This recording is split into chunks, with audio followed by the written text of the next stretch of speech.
My best friend saved my life, but destroyed my marriage. The night Marcus pulled me out of that car, I was already gone. That's what the paramedics told him afterward, that another 30 seconds and the smoke inhalation alone would have finished the job the crash had started. He'd broken the passenger window with his bare hands, pulled me through glass, carried me 20 feet from the vehicle before it caught properly. I have no memory of any of it. What I have is the aftermath. Waking up in a hospital bed with second-degree burns on my left arm and a fractured collarbone, and a husband sitting on one side of me and my best friend on the other. Both of them red-eyed. Both of them holding different parts of me. I remember thinking, in the foggy way you think when you're on significant pain medication, I am so lucky. Look at these two people. Look at what I have. That was 18 months before everything ended. I'm sharing this because the version of events that exists in my head has become so layered, so complicated, that I need to put it somewhere outside myself. I need to tell it in order and let it be what it is. Because here's the thing about a story where your best friend saves your life and then dismantles your marriage. There is no clean version. There is no version where one person is entirely wrong and the other is entirely right, and the lesson is simple. There is only what happened. So let me tell you what happened. My name is Caroline. I'm 36 years old. I live in Edinburgh now, moved here 14 months ago from the house in Bristol I'd shared with my husband Daniel for 6 years, the house I'd thought I'd grow old in, the house that still appears in my dreams occasionally in that unsettling way of places your nervous system hasn't fully released. Daniel and I met when I was 27. I was working in university administration. He was finishing a PhD in structural engineering, and we met at the kind of departmental event that exists purely for the university to pretend it fosters interdisciplinary community. He was standing by the drinks table looking mildly tortured by small talk, and I walked over and said something I've since forgotten, and whatever it was made him laugh, genuinely, not politely, and that was that. He was quieter than me, more interior.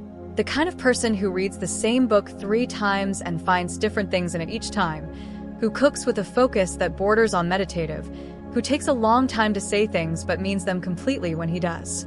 I am, by contrast, more verbal, more outward, more likely to process by talking than by sitting still. We were not the same. That was, for a long time, what made us good. We dated for 3 years, moved in together. Got engaged on a Tuesday, not planned, just the right moment, the kind that announces itself, and married the following summer in a small ceremony in the Highlands with 40 people, and whether that couldn't decide what it wanted to do, and eventually settled on dramatic, which suited us both. We wanted children. That turned out to be harder than we'd assumed. 2 miscarriages in 3 years, the second of which was late enough to require a procedure, and which landed in a place inside both of us that we never fully excavated together. We tried therapy. It helped somewhat. We agreed to take a break from trying and revisit it in a year.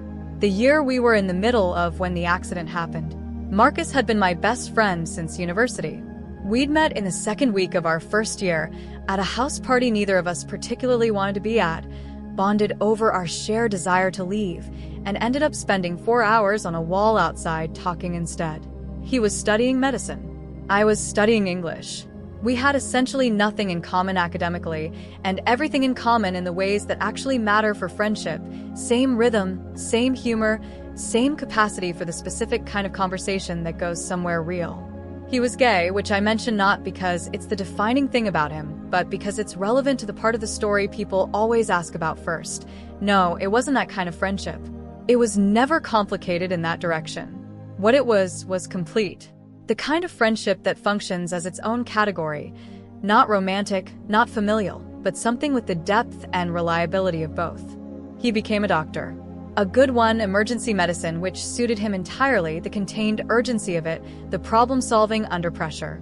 He'd moved to Bristol 2 years after Daniel and I had, which was partly coincidence and partly, I think, the gravitational pull that long friendships develop over time. Daniel liked Marcus.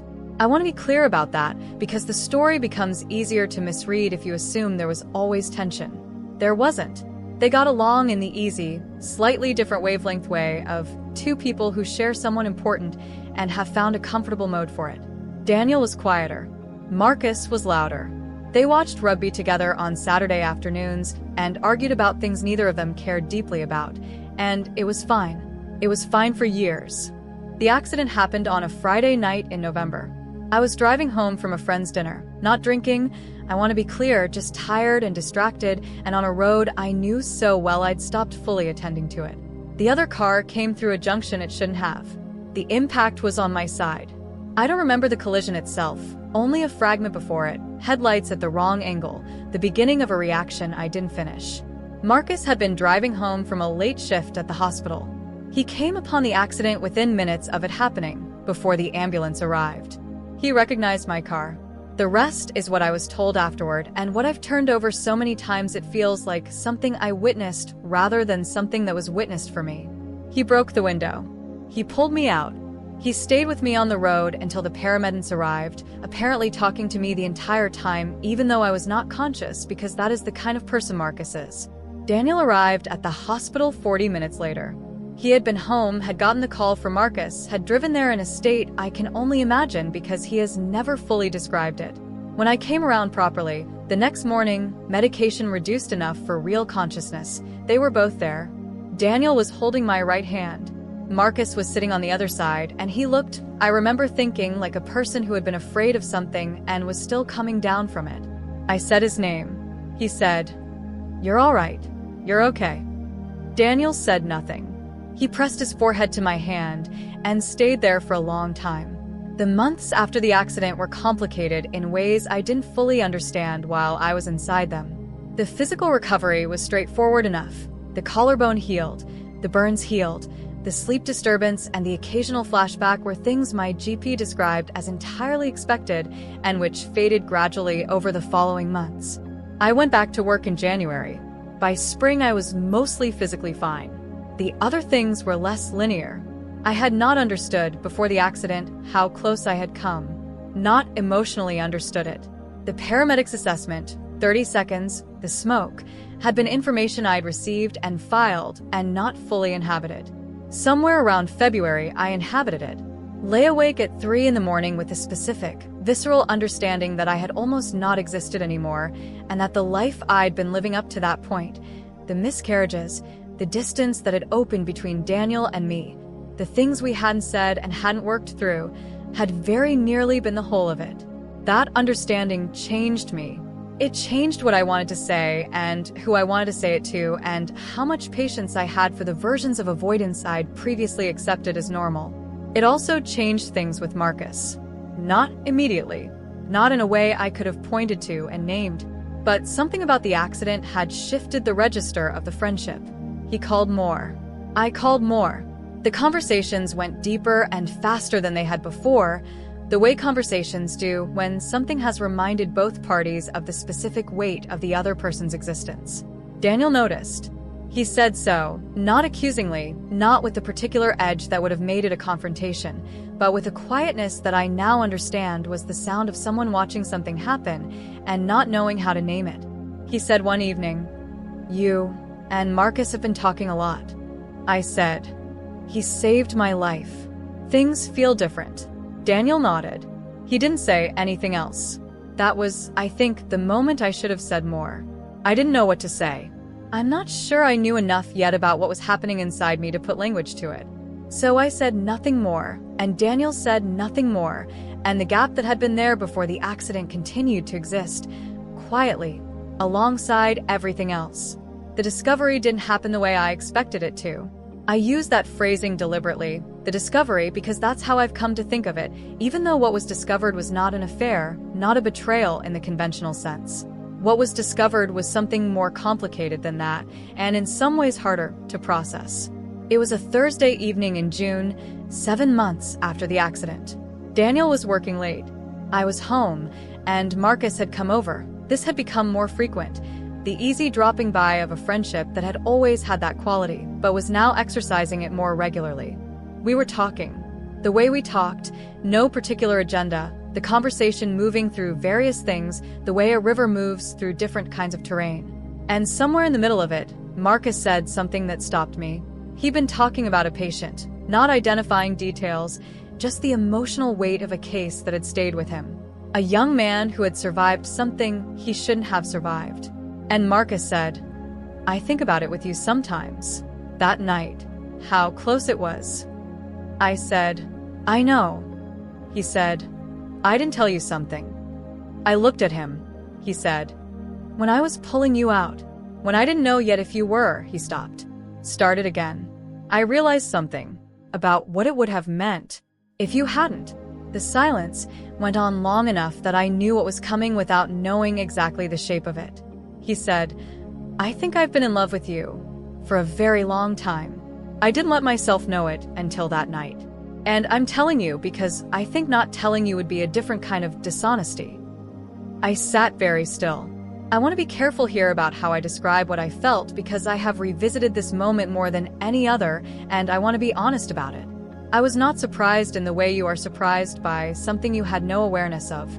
I was surprised in the way you are surprised when something you have felt at the very edge of your perception becomes suddenly and undeniably visible. I didn't say anything for a long time. Then I said, Marcus, you're gay. He said, I've been telling myself that story for a long time. It's more complicated than that. It always has been. You're the reason I know that. He left shortly after. Not abruptly. We talked for another hour, carefully, in the way of two people who are both trying not to break something while also being entirely honest. He told me he wasn't asking me to do anything. He wasn't making a demand or presenting an ultimatum. He was telling me because he needed to, because the weight of the unsaid had become something he couldn't carry through another ordinary Thursday evening. I told him I needed time.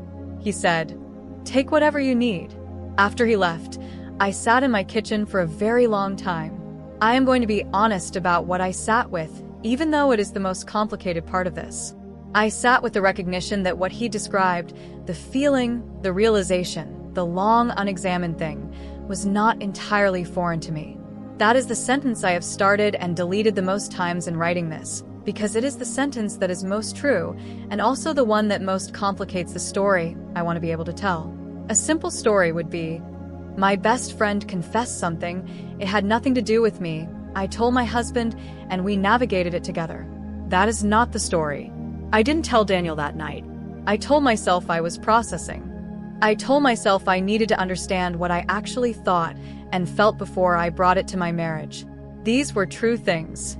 They were also, I think, forms of protection I was extending in more than one direction simultaneously.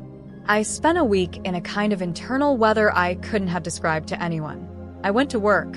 I came home. Daniel and I had the ordinary rhythms of our evenings, cooking, talking about the day, the television program we'd been watching together. I was present and absent simultaneously in a way I hope he didn't notice, and suspect he did. At the end of that week, I called Marcus. I told him I had done a lot of thinking. I told him I valued our friendship beyond any other I'd had in my life, and that didn't change. I told him I was married, that I was committed to my marriage, that what he'd said hadn't changed that. And then I told him the truth underneath all of that, because not telling it would have been a different kind of dishonesty, and we had just agreed, implicitly, to be honest with each other.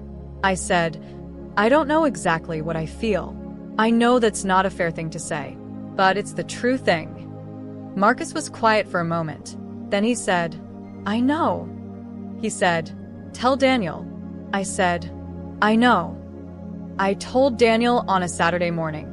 We were in the kitchen. Coffee made. The particular quality of a weekend morning that had been, for most of our marriage, one of my favorite parts of the week. I told him everything.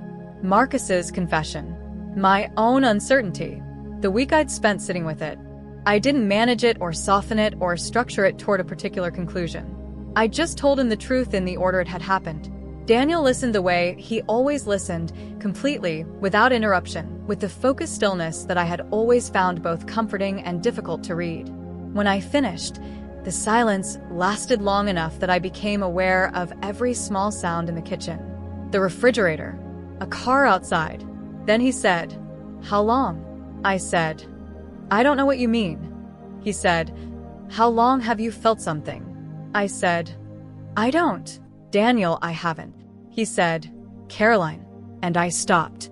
Because the way he said my name was the way of a person who has been watching something for a long time and has finally decided to name it. I said, I don't know. A long time, maybe. I didn't let myself know it. He nodded. He didn't cry. Daniel rarely did.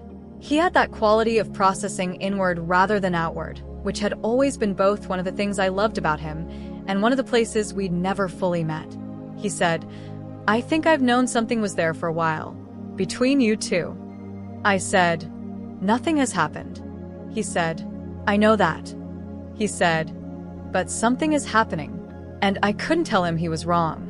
The weeks that followed were the hardest of my marriage. Harder in some ways than the miscarriages because those were griefs we'd faced in the same direction, while this was something we were facing from opposite sides. Daniel was not cold. He was not angry in the explosive way. He was, in the way that was most essentially him, very quiet and very sad in a manner that reached across any room we were in together. We talked. We tried. I want to be clear that we tried couples therapy twice a week for 2 months, a therapist who was good at her work and who helped us have conversations we'd been avoiding for longer than the accident. In those sessions, things came out that had been living below the surface of our marriage for years. The miscarriages and how differently we'd processed them. The distance that had grown during the fertility treatment period. The ways we had each, separately, stopped reaching across the gap and quietly accepted it as the new shape of things. The accident had clarified something. Not just for me, for both of us. It had made visible a distance that had been accumulating for years, that had been mistaken for stability, because we were both fundamentally decent people who had stopped asking whether they were still choosing each other, or simply continuing. Our therapist said something in one session that I've thought about many times since. Sometimes a crisis doesn't cause a fracture. It just illuminates one that was already there. The decision came in October, almost a year after the accident. Daniel made it, in the end, or he made it first, which meant I didn't have to, which I have complex feelings about even now. He came home one evening and said he'd been thinking and that he thought we had been trying to repair something that had broken before Marcus, before the accident, maybe before the conversation we'd been pretending was the source of everything. He said, "I think we've been in the wrong shape for each other for a while. And I think we both know that." I said, "I don't want to lose you." He said, "You're not losing me. We're going to be different things to each other." We cried.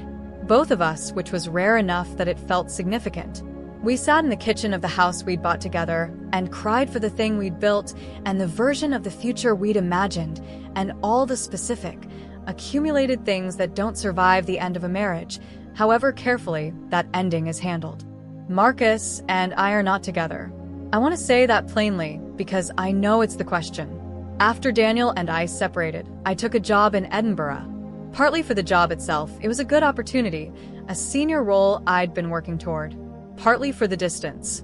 I needed to be somewhere that wasn't the house, wasn't Bristol, wasn't the geography of the life I'd been living and was no longer living. Marcus and I spoke. Carefully at first, with the awareness of two people who have named something that can't be unnamed and are trying to figure out what to do with it. He came to Edinburgh once in the spring. We walked for most of a day and talked in the way we'd always talked. And by the end of it, we both understood something. What we'd always had, was something rare and real that had been distorted by a specific set of circumstances into a shape it wasn't actually built for. The accident, the fear, the sudden visibility of feeling that had been underground. It had looked, in that moment, like romantic love. And maybe some of it was. But underneath that, and more durable than that, was the thing we'd always been to each other. He said, "I think I confused wanting you in my life permanently with wanting you in my life romantically. And I'm not sure those were ever actually the same thing." I said, "I think I confused the feeling of being fully known by someone with something else." We have not spoken about it again in those terms. We don't need to. He is still my best friend. That is not the ending I expected when all of this began, and it is also the ending that makes the most sense if you've known us. My marriage is over. That's the loss that's real, and I don't want to dress it up into something instructive or inevitable because it was also, simply, sad. Daniel is a good man who deserved better than a wife who didn't tell him soon enough about the things that were happening inside her. I don't think he was blameless. I think we had both stopped trying in ways that preceded everything else, but I carry my part of it. We are, I'm told, friendly now. Daniel and me. Not close. We don't have children to co-parent. No ongoing practical reason to be in each other's lives, and we've both, I think, recognized that a clean separation is the honest kind. But when his sister got married last year and sent me an invitation out of kindness, I sent a gift and a card, and he texted to say thank you, and it was the kind of exchange that contains the memory of something whole inside it without pretending to be that thing. I have thought many times about what I would do differently. I would tell Daniel sooner about Marcus's confession. That's the clearest one. The week I spent sitting with it privately was a week in which I was, in some sense, already making a choice, the choice to be alone with something my husband deserved to know. Whatever happened after that conversation might have been the same, but he would have been a participant in it rather than someone told after the fact. I would also have been more honest earlier about the distance in my marriage. Not about Marcus, but about the gap that had been growing since the miscarriages, the ways we'd stopped reaching for each other. Daniel and I had both been polite about things that needed to be said, and that politeness had cost us. But here's the thing I come back to most, the one I find hardest to articulate and most necessary to try. Marcus pulled me out of a burning car and gave me back my life. That is an enormous and irreducible thing. It changed how I understood what I had and what I'd almost lost. And in changing that, it changed me in ways that my marriage, ultimately, couldn't contain. I don't think that's his fault. I don't think it's mine. I think that's what it looks like when a life-altering event meets a relationship that was already, quietly, asking a question neither person had been brave enough to answer. I'm in Edinburgh. I have a flat I love, a job that uses me properly, a friendship that survived something that should have destroyed it and came out the other side as something more honestly itself. I have a dog named Iris who has approximately no interest in the complexities of human relationships and a great deal of interest in her morning walk. I am, I think, more myself than I have been in a long time. I'm also still sad about my marriage. I think I will be for a while. Some losses don't resolve into lessons. Sometimes they just remain what they are, something real that ended, and the space where it used to be,